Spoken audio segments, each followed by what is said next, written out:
Eileen. Great. Good afternoon, and I want to say thank you. It's a pleasure to be back here. I first came to the council in May of 2010 seeking approval for projects. I was unsuccessful. So now I get to tell you how we went through the process, and you have a handout for those of you who didn't get to hear some of my previous presentations. There's pictures in there. It shows you where our aqueducts are on slide 3. And then you can see some of the damage from previous flooding in 2004, and I've been the manager of ops for East Bay Mud for over 14 years, so I got to experience the flooding. So I was personally motivated to get these projects approved. So I'll start the story. The story started with Dante Nomalini and I becoming partners, and we've become connected at the hip because we wanted to get the state funding. So we applied for 10 projects, and didn't get what we wanted. We were hoping for 95% state funding and 5% local share. We worked collaboratively with DWR. We said, wait a minute, isn't this supposed to be 95%? They're like, no, you only meet the criteria for 85%. And we tried, and Dante tried, and finally Dante's like, okay, we got no deal. We don't have the money to pay the local share. And was getting up to walk away, and I'm like, wait, we don't want to walk away. There's an opportunity here. We've got 10 projects. We could improve almost 40 miles of levees in the Delta. These levees run adjacent to East Bay Mud's water supply, or aqueducts, which bring water to 1.3 million customers. And as you heard earlier, we also have interties with a number of agencies, including Contra Costa, as Marguerite said. And so it's key to make sure these levees stay intact and that we can provide water to the East Bay. We also wanted to meet the co-equal goals. But, as Dante nicely pointed out, and correctly so, you can't do any major projects with the ag districts without a local partner. They do not have the funding. I mean, we had to prepare the grant applications. They don't have the staff. East Bay Mud's a large organization. I've got a large staff. A little reclamation doesn't. So the first hurdle is we need to support these agencies, and they need to have a partner. So, and part of the partnership, of course, involved money. And since the state was only going to give 85%, there was a 15% local share. We went to our board, and fortunately I explained to our board the benefit of these projects and supporting meeting the co-equal goals. We were going to do some habitat restoration. We were going to improve the levees, bring them up to the Corps of Engineers standards, which would ensure or give us a better opportunity to respond to any issues in the Delta. So I'd say the very first obstacle or hurdle is the financial. And so the one thing is we agreed to pay, and for those who have the handouts at council, on slide 10 shows you there was 10 projects. The total project cost was $41.3 million. The state agreed to $35.2, and the local share was $6.1. And that was once the East Bay Mud Board of Directors agreed it was good. But that's not the end of the story, because it's not just local share, so this is the next hurdle.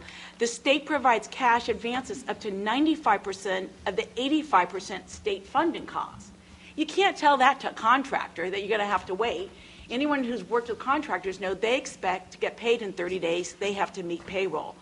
So for these projects, it left a temporary burden of about $4 million that needed to be financed. And once again, Dante said, hey, Eileen, I don't have $4 million sitting in the bank. And once again, we, being a large organization, a large water utility, was basically the bank for these projects. So the finances is really important as you go forward with these and having a partner for anything the reclamation districts are going to do. So basically for these projects on the financial, East Bay Mud agreed to provide the non-refundable local share, which was $6.1 million.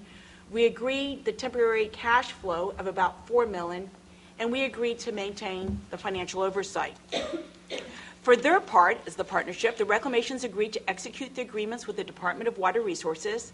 They agreed to be the engineering of record and hire the engineering firm, and they would issue all contracts because all money was going through them, through DWR. If you're interested in knowing the list of the projects and the share, on slide 14 in your packet lists all the projects in East Bay Mud's share. So what's the next hurdle? Well, the next hurdle was getting through the Delta Stewardship Council. I came in May of 2010, and our environmental document wasn't quite up to par, so we had to go back. So you have to be tenacious. You mean simply the certification of the engineering adequacy of the levee design cannot automatically be granted by your partner joined at the hip, Mr. Nomalini, sending a letter saying it was okay. We tried. Yeah, right. Sounds okay to me. Not that I Sounds remember. fine to me. Yeah, right. We tried different methods to overcome the challenges, but we kept moving on. So we did a more comprehensive environmental document. Chris Stevens made sure they met all the standards of the Delta Stewardship Council. And so, proud to say, on July 2011, the Delta Stewardship Council approved $20 million for 5 projects. And we hit the ground running and working with Dante, hiring the engineer and consultant. Then we came back in January 26th of 2012, and the council approved another $13.5 million for 4 additional projects. I'm happy to report today, a couple years later, that all 9 projects are complete. So I want to thank you, and as a result, almost 3 miles of habitat restoration has occurred out in the Delta. We've improved almost 40 miles of levees. We've put a lot of people to work with the economy down, and a lot of benefits. Now, what's another hurdle?